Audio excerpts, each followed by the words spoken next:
bienvenue dans une nouvelle vidéo. Salut à tous. Donc aujourd'hui on se retrouve avec notre FAQ sur New York. Vous avez posé énormément de questions, que ce soit sur Insta, sur nos deux Insta, Oui. ou en commentaire sous nos YouTube. vidéos. Ouais, et du coup on s'est dit qu'on allait vous faire une vidéo pour vous répondre à vos questions, parce qu'on peut pas répondre individuellement, ça revient tout le temps les mêmes questions en plus, donc on s'est dit tant qu'à faire on fait une vidéo comme d'hab. On aime bien faire une vidéo un peu bilan et vous répondre à vos questions après nos voyages. Donc du coup, pour ceux qui n'ont pas suivi, on revient d'un voyage de 9 jours à New York. Ouais, 9 jours là-bas sur place. Où on est parti à 7, donc avec nos 4 parents. Nos 4 parents et la petite. Et la petite. Donc voilà, et du coup c'est vrai que ça a suscité pas mal de questions et ça vous a beaucoup plu, donc il y a toute une série de vlogs, si vous les avez pas vus, allez les voir. C'était une belle aventure surtout. C'était un très très beau voyage. C'était la première fois qu'on partait aussi nombreux, donc pour nous aussi c'était une première en fait. Ouais. Du coup, on va pouvoir vous raconter un peu l'expérience. Ouais, franchement c'était un magnifique voyage, on est vraiment ravis de ce voyage. Donc on va commencer de suite, j'ai lancé une FAQ sur Instagram et Facebook. Donc la première question, on va comme d'hab on répond sans langue de bois, on s'en fout, enfin on vous dit clairement les choses. La première question qui revient le plus c'est quel était le budget pour l'avion et l'hôtel. Enfin nous on était en Airbnb mais logement, avion, c'est une question qui revient beaucoup. Donc nous on a eu pour 3500 €. 3500 € de billets d'avion. Pour 7. Sachant que depuis qu'elle a passé ses 2 ans, elle paye une place quasiment au même tarif. À 70% je crois. Ouais, un peu plus j'ai l'impression. Enfin genre, comptez un billet d'avion en plus quasiment, il n'y a pas de grande différence. Généralement en fait pour New York vous trouvez des vols à peu près 500 € généralement. Ouais, si vous cherchez bien. Si vous cherchez bien. Nous on a pris un peu plus cher que 500 parce qu'en fait on voulait absolument un vol de nuit. Parce que quand on voyage avec un enfant en bas âge, honnêtement, prenez un vol de nuit, à l'aller et au retour. Ouais, c'est parfait. C'était vraiment parfait. Elle est adorable aussi, hein. Elle est habituée. Et c'est un enfant facile. Oui, c'est un enfant, elle a l'habitude de voyager depuis qu'elle est née, donc en fait, l'avion c'est jamais vraiment un souci pour nous, mais on anticipe toujours la chose en prenant un vol de nuit. Voilà. Donc là, par rapport à l'avion, 3500 €, c'est un voyage qu'on a offert à nos parents. Ouais. Suite à notre mariage pour les remercier ce qu'ils ont fait pour le mariage, etc. Voilà, parce que c'était aussi notre rêve de faire un voyage tous ensemble à New York et que... pendant la période de Noël, etc. Mais par contre, on a bénéficié de billets à 3500 € pour 7, ce qui je trouve n'est pas excessif, sachant qu'on part au départ de Nice. Départ de Nice. Mais ne passez pas par une agence de voyage parce que vous en aurez pour plus cher. Pour beaucoup plus cher, forcément. Non, franchement, moi je vous ai fait une vidéo, je vous la mettrai en lien si ça vous intéresse, sur les bons plans pour réserver vos billets d'avion, hôtels, etc. Donc je vous mets il y a toute une série de vidéos, je vous la mettrai en barre d'infos que j'ai déjà faites où je vous donne tous mes conseils sur comment réserver des billets, tous mes conseils voyage. Donc voilà, je vous les mettrai tout en barre d'infos si ça vous intéresse. Comme ça, on va pas revenir là-dessus. Oui, voilà. Mais et pour le logement, on en a eu pour 1500 € pour 10 jours. 10 nuits. 10 nuits. Ou 9 nuits, en Airbnb, dans un appartement qui avait 4 chambres, qui avait 2 salles de bain. 2 salles de bain, qui était très très grand, qui n'était pas dans un quartier luxueux du tout, qui était à Crown Heights à Brooklyn. À Brooklyn, qui est quand même un quartier populaire. On va dire. C'est pas un quartier genre, mais les gens étaient adorables. Ouais. C'est un quartier qui peut faire peut-être un peu flipper au premier abord. Non, mais en fait, c'est vrai ce qu'on pouvait lire dans les commentaires, c'est que de l'appartement, c'est que ça a été un quartier qui, à une époque, craignait un peu en termes de délinquance et tout, et qui maintenant ne craint plus du tout. Ils étaient en train de le réhabiliter, enfin ils l'ont réhabilité apparemment, et franchement, on n'a eu aucun souci, que ce soit dans le métro, dans la rue, zéro. Ouais, et en fait, c'est vrai que nous, on est jeunes, pas de souci, mais c'est vrai que des gens âgés pourraient peut-être avoir un peu peur, et qu'il y avait beaucoup de SDF, et que...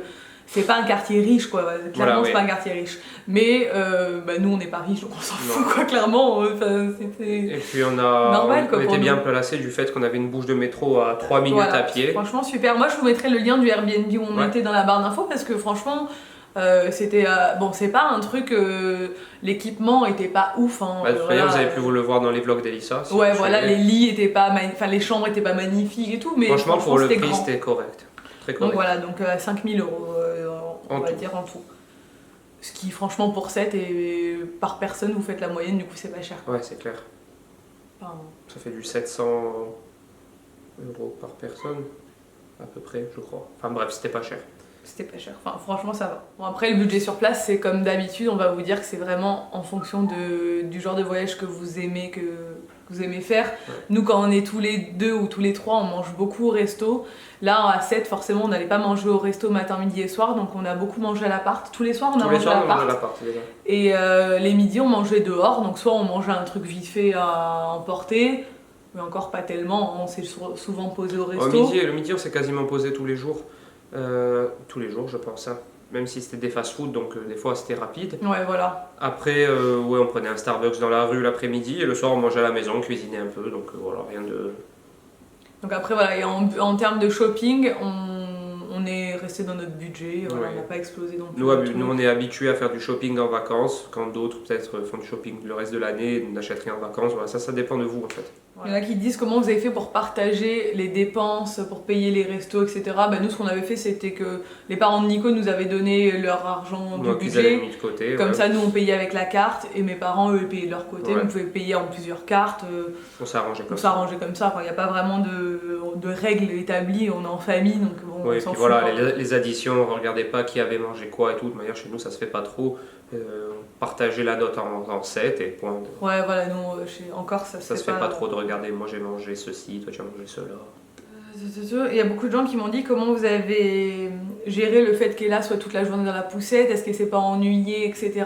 Donc ça en fait ce qu'on faisait c'est que il y a beaucoup de parcs à New York et on a fait des activités tous les jours, donc dans chaque activité on la faisait descendre en fait de la poussette pour qu'elle se défoule. En fait tu avais fait un bon parcours par jour parce que on marchait beaucoup dans la rue, dans les magasins, à ce moment-là, on était plutôt dans la poussette. Ouais. Et en général, on passait quand même une bonne partie de notre journée dans un parc ou sur une promenade piétonne et tout. Et donc là, on la faisait descendre et elle pouvait se défouler. Et au resto, on la fait descendre aussi, donc elle se défoule.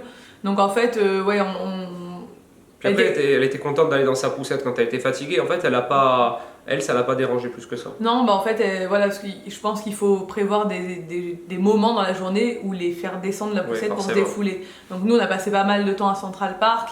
Sur les promenades à la Skyline des deux côtés, elle s'est baladée. La promenade ferroviaire, l'ancien chemin de fer. La Statue de la Liberté. Bryant Park aussi, elle s'est promenée. Voilà, donc en fait, elle était quand même beaucoup en dehors de sa poussette aussi. Dans les magasins à Macy's, elle était... C'est vrai que c'est une bonne question parce que c'est des choses qu'il faut penser à gérer quand vous faites votre itinéraire en fait. Tu peux pas te permettre de faire une journée entière où elle reste dans la poussette, la pauvre. Voilà, c'est pas possible. Après, si vous allez dans des musées, vous pouvez les faire descendre. Il faut... À l'Empire State Building... elle est descendue. À un moment donné, elle est descendue. Voilà. Il faut prévoir un peu ça comme ça. On m'a posé la question, j'ai dit que j'avais pas prévu planifier le voyage et c'est le cas. J'ai pas eu le temps cette année de planifier notre voyage comme je le fais d'habitude, où je fais un planning vraiment établi. Tu l'as fait au jour le jour? Je l'ai fait au jour le jour, mais parce qu'on est déjà allé à New York et que je connais cette ville. Donc du coup, j'avais un très bon souvenir de ce qu'il y avait à faire à New York. On savait ce qu'il y avait à faire, montrer à nos parents. Et du coup, tous les soirs, tu organisais la journée. Je prévoyais le planning pour le lendemain. Comment je fais? Je regarde les blogs. Je sais, généralement en cherchant un peu, vous savez déjà tous les monuments à voir. Donc après, vous faites par quartier, quoi. Et puis sachant que dans une ville comme New York, avec le métro qui est très bien desservi, tout est à proximité. Ouais. C'est pas comme si tu dois t'organiser parce que tu as une voiture à prendre ou un truc. Là, vous pouvez aller d'un côté ou de l'autre de la ville, c'est pareil, quoi. Ouais. Alors on nous a demandé comment s'était passé la cohabitation, de partir à 7, est-ce qu'il y avait eu des tensions, qu'est-ce qui était différent de d'habitude de voyager à 7 que d'être que tous les 3.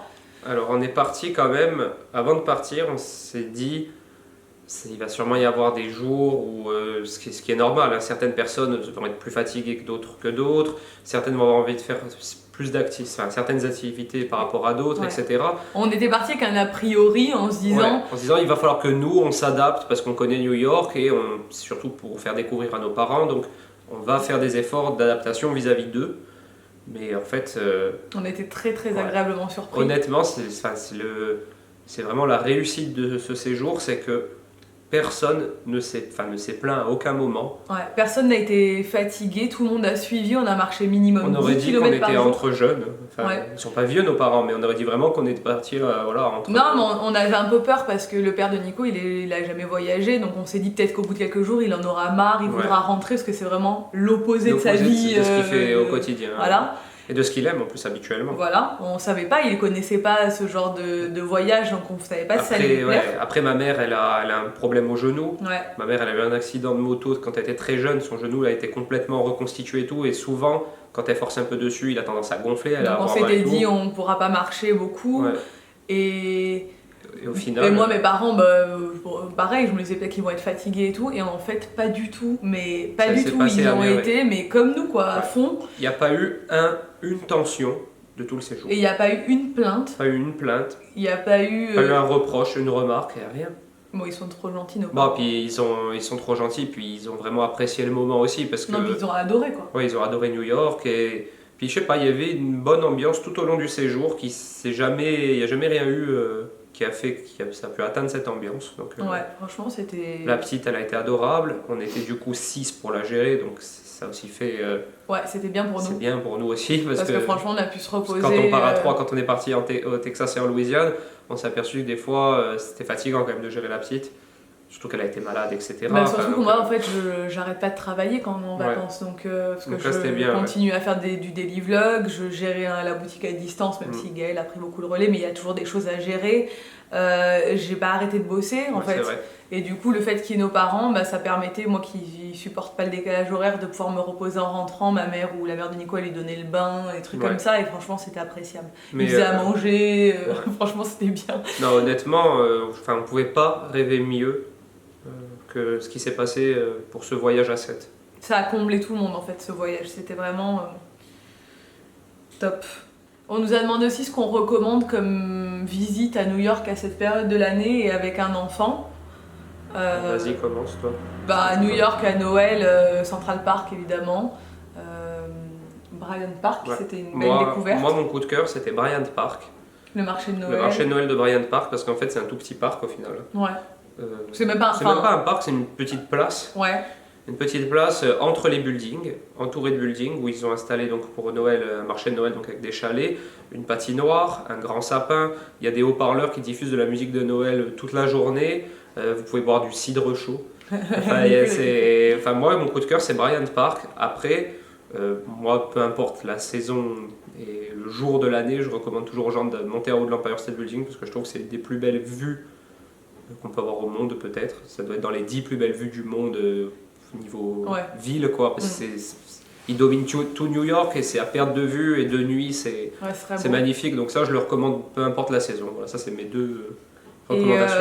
Et aussi, Sapin du Rockefeller. Ouais, magnifique, mais beaucoup de monde par contre. Trop de monde tout le temps. Difficile de l'apprécier parce que c'est en fait, c'est une petite allée dans laquelle les gens s'engouffrent. Dans cette allée, il y a des plots en béton qui sont décorés là-dedans, donc c'est un peu... C'est difficile et beaucoup de monde s'engouffre dedans pour aller le voir, mais bon, c'est magnifique. Ouais, c'est impressionnant, c'est immense. Oui, c'est immense. Ouais. Après, il y a quoi d'autre à voir à Noël Bon, si vous avez la chance qu'il neige comme nous, Central Park enneigé, ce sera vraiment un souvenir magnifique, mais ça, il faut avoir la chance qu'il neige le jour où vous y êtes. Ouais. On a eu cette chance, donc nous, on est ravis. Et Dyker Heights. Dyker Heights. On a été, c'est un quartier qui est tout en bas de Brooklyn et qui est entièrement décoré, les gens décorent toutes leurs maisons et c'est vrai que c'est très joli, ça fait vraiment typique américain comme dans les films. Vous avez pu le voir sur nos Insta d'ailleurs. Et sur nos vlogs aussi, enfin sur mon vlog, c'est vraiment cool. Est-ce que les parents de Nico sont prêts à refaire un voyage? N'ont-ils pas été refroidis à l'idée de voyager avec le froid que vous avez eu? Pas du tout. Non. Pourtant, ta mère, elle aime pas le froid. Ma mère n'aime pas le froid et on peut dire on a eu très froid. Le jour où on a visité la Statue de la Liberté, on a regardé la météo, il faisait -6, mais il y avait un vent de fou, ce qui fait que le ressenti c'était -13 selon la météo. Et honnêtement, j'ai jamais eu aussi froid de ma vie. Ouais. De tous mes souvenirs, pourtant ça m'est arrivé de travailler en montagne, en Corse, dans des trous en plein hiver et tout, il fait froid. Là, j'ai jamais eu froid comme ça. Jamais. En plus, on a été juste ce jour-là, c'est manque de chance, parce que c'est organisé comme ça. Le jour le plus froid sur la statue, à Liberty Island où il y a la statue de la Liberté, et là où ça souffle, je pense, toute l'année, le vent. Donc cette journée-là était difficile au niveau du froid, en termes de froid. Après, le froid, ça les a pas refroidis du tout. Non, et même le retour qui a été très laborieux, parce qu'on a Ouais. loupé notre avion, notre correspondance, etc. Ça les a pas refroidis. Non, Enfin, ils étaient ton père, tellement- il est là, on Mon- repart l'année prochaine. Mon père, il a profité de tout, du début à la fin. C'est-à-dire que même quand on était dans les retards, il a profité de l'hôtel à Londres, il était trop content. Après, il était content d'être dans les grands aéroports, parce que si vous avez l'occasion de venir à Ajaccio, l'aéroport d'Ajaccio, c'est très bien pour plein de choses, parce que c'est tout petit, il y a tout à côté. Mais c'est tout petit. voilà, C'est pas il vraiment y a l'aéroport. très peu de boutiques et tout. Donc mon père, il a profité de tout. Et quand il est revenu, il a dit ce serait trop bien qu'on reparte, genre Ouais. en camping-car et tout. Enfin, ils étaient à fond. Ouais, là, enfin, du coup, même nous, hein, ça nous a pas du tout Ouais. refroidi. On s'est dit, on peut vivre ensemble. 10 jours, c'est sûr, déjà. On s'est dit que franchement, on le referait. On va repartir avec Ouais. eux. On sait pas quand, parce que ça a quand C'est même quand un même un coût. gros budget. Ouais. Mais dans les années à venir, on aimerait bien aller en Angleterre. Ouais, on voudrait peut-être faire moins la loin. côte ouest. On sait pas. En fait, On sait on pas. voudrait faire des trucs avec eux parce que ça nous fait vraiment plaisir de pouvoir voyager avec eux et que Ella partage des moments comme ça Ouais. avec eux. Ah, ce sera des Franchement. super souvenirs pour tout le monde. Hein. Ça, on le fait qu'une fois. Enfin, dans une Ouais. vie à New York comme ça, tous ensemble, c'était vraiment le top, quoi. J'aimerais savoir comment vous avez fait pour réussir à tous être d'accord sur ce que vous alliez faire la journée. Ben, on en revient un peu à ce qu'on a dit, c'est-à-dire que nos parents n'étaient pas du tout difficiles. Et ils étaient, peu importe ce qu'on proposait, de manière, ils étaient ravis de le découvrir. Mm. Après, c'est difficile de ne pas avoir envie d'aller à la Statue de la Liberté, de ne pas avoir envie de monter en haut de l'Empire State Building. Bon, en fait, les gens m'ont fait confiance surtout. Enfin, vous m'avez Ouais. tous dit, tu gères, tu organises Ouais. comme tu veux et tu fais. Et puis après, moi, je disais, demain, si vous voulez, on fait ça. Et tout le monde était d'accord. Ouais. Voilà. Mais ils étaient vraiment dans un état d'esprit vraiment. Après, on a demandé à tout le monde. Hein. Sa mère, elle voulait absolument aller au World Trade Center. Ouais. La mienne, elle voulait absolument aller à Mon Brooklyn. père, c'est la Statue de la Liberté. Toi, c'était ton père, voilà, Statue de la Ouais. Liberté. Toi, tu voulais monter en haut de l'Empire State. Ouais. Donc, on a fait ce que tout le monde voulait Après, faire. on a fait des choses aussi beaucoup moins touristiques, comme on a été à Williamsburg. Ouais. C'est genre un quartier, c'est à Brooklyn, hein, Non, c'est au-dessus de Brooklyn. Ouais, C'est- si, ouais. ça fait partie de Brooklyn. de au-dessus, Brooklyn, ouais. genre un quartier hipster où on mange dans des entrepôts et tout. Enfin, c'est le dernier endroit où j'aurais imaginé voir mon père et même ma mère. Et franchement, ils étaient trop contents, donc parfait. Qui a eu le plus peur de l'avion? En fait, son père avait très très peur de partir parce qu'il avait peur de l'avion, parce qu'il avait pris mais que des vols Corse-continent qui sont très courts. Ouais. Mais finalement, il n'a pas eu si peur que ça. Non, Une fois pas du dedans, tout. Il s'est endormi, il a dormi 3 heures, plus que nous, il a dormi. Ouais, c'est clair. Alors, on a voyagé, avec quelle compagnie on a voyagé? On a voyagé avec British Airways pour le vol Nice-Londres et Virgin Atlantic pour Londres-New York. Malgré le retard qu'on a eu à Virgin, c'est pas de leur faute, c'était la neige, ça arrive. Tiens, tu peux la lever. Ouais. Il y a Ella qui se réveille, on va la sortir du lit. Je vais continuer du coup, malgré le retard. C'est vraiment une compagnie que je vous conseille vivement, Virgin, parce que je trouve que c'est vraiment très bien. Je vous ai montré déjà dans les vlogs tout ce qu'il y avait comme équipement. Ils vous donnent plein de choses dans l'avion, les repas sont bons. Vous avez des films pour individuellement en français. Enfin vraiment c'est une bonne compagnie. Moi si je peux vous conseiller des compagnies, c'est Virgin, British Airways, Norwegian. Je trouve que c'est des très bonnes compagnies qu'on a déjà pris plusieurs fois. Et une compagnie qu'on avait moins aimée, c'était Delta, qui était pas géniale. Mais bon après, tant qu'ils vous emmènent à bon port, c'est un peu l'essentiel. Concernant le retard qu'on a eu avec Virgin, on va essayer de demander une compensation financière parce que c'est la loi. Normalement, à partir de retard de plus de 3 heures, on a le droit à une compensation financière, indemnisation. Donc on va tenter. Tu vas dire bonjour. Clairement, je vous le dis. Et si ça marche, je vous le dirai aussi. Il y a ton livre, tiens. T'as bien fait dodo, hein. T'as T'as une belle tête de petit champignon. une tête de Tina Turner. Donc du coup, j'ai répondu à la question en ton absence parce que du coup, Ouais, tu as bien je vais fait. continuer. La question aussi qu'on nous a beaucoup posée, c'est qui a gardé Flappy? Ah oui. Flappy, il a été gardé par Bib et Sabine, donc merci Ouais. beaucoup Bib Puis et Sabine. ils ont géré à fond. Ouais, il a kiffé, il était trop Ouais. content. Combien avez-vous pris de poids durant le séjour? Non, je rigole. Hein, on peut répondre parce On peut que. répondre, ouais. On a grossi, ça se voit, un, deux, Bon, trois. moi, bon, moi c'était un peu mon angoisse. Ouais, Mais... il grossit. T'as grossi, toi. Moi, j'ai pris 800 grammes. Moi, j'ai pris 1,2 kg. Ouais. Mais bon, moi, par contre, c'est 800 grammes qui se voient. Mais moi aussi, ça se voit. J'ai pris 800 grammes dans les joues, en fait. Et là, elle a grossi aussi, donc Ouais, voilà. elle a grossi un petit peu, mais bon, Voilà. ça va. Mais c'est normal, quand tu On est manges au resto ouais. Tous les jours, c'est... Grossit. Ah, mais non, t'as Mais pas non, t'es grossi. belle. Et en plus, depuis qu'on est rentré là depuis 3 jours, on est repassé à la soupe, donc ça va. Il est grossi. N'importe quoi. Tiens, regarde. C'est quoi que t'as préféré là à New York? C'est quoi que t'as préféré? C'est la statue de liberté. C'est la statue de liberté? Oui. Du coup, ouais, elle c'est la statue de la liberté, je crois, parce qu'elle arrête pas de dire ça. Mais je pense qu'elle a beaucoup aimé Central Park avec la neige, elle a bien apprécié. Comment s'est passé le décalage horaire? Mais non, t'as pas grossi. On va répondre à cette dernière question parce que ça va être trop long sinon. Comment s'est passé le décalage horaire à l'aller au retour? Moi, très bien à l'aller. J'ai jamais de problème à l'aller. Moi, comme d'habitude, je n'ai pas du tout absorbé le décalage horaire pendant aucun moment, ni à l'aller ni au retour. La petite, les 2 premières nuits, elle s'est réveillée très tôt et après c'était bon, elle s'était calée comme Nico et se couchait tôt, parce qu'on se couchait tous tôt en fait, mais il se levait genre à 8h, enfin, genre on se couchait à 9h et tu te levais à 8h. Ouais, c'est vrai, j'ai trop bien dormi. Et moi je me couchais genre à 9h et je me levais à 5-6h du matin, mais je me réveillais plusieurs fois dans la nuit. Moi, je me réveille. Ah, tu te réveillais toi? Et moi j'étais extrêmement fatiguée à partir de 17h à peu près. Gigoga. Et le retour, moi j'ai l'impression que ça va. Moi ça va, mais j'ai quand même du mal. Enfin, on a beaucoup de mal à se réveiller le matin, hein. On a du mal à s'endormir le soir. Et par contre, Ella a beaucoup plus de mal au retour qu'à l'aller. Donc c'est à dire que là, depuis qu'on est rentré, elle dort pas avant 23h.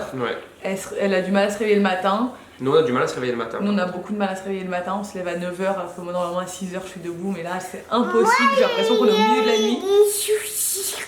Elle veut absolument dormir avec la porte ouverte, elle veut pas se coucher, les siestes, elle a du mal aussi. Moi, là il y a un petit carré. Ouais, un petit carré. Sur ma tête. Donc voilà, on va s'arrêter là pour les questions sur New York. N'hésitez pas à poser vos questions en dessous, si vous avez d'autres questions, je répondrai en commentaire.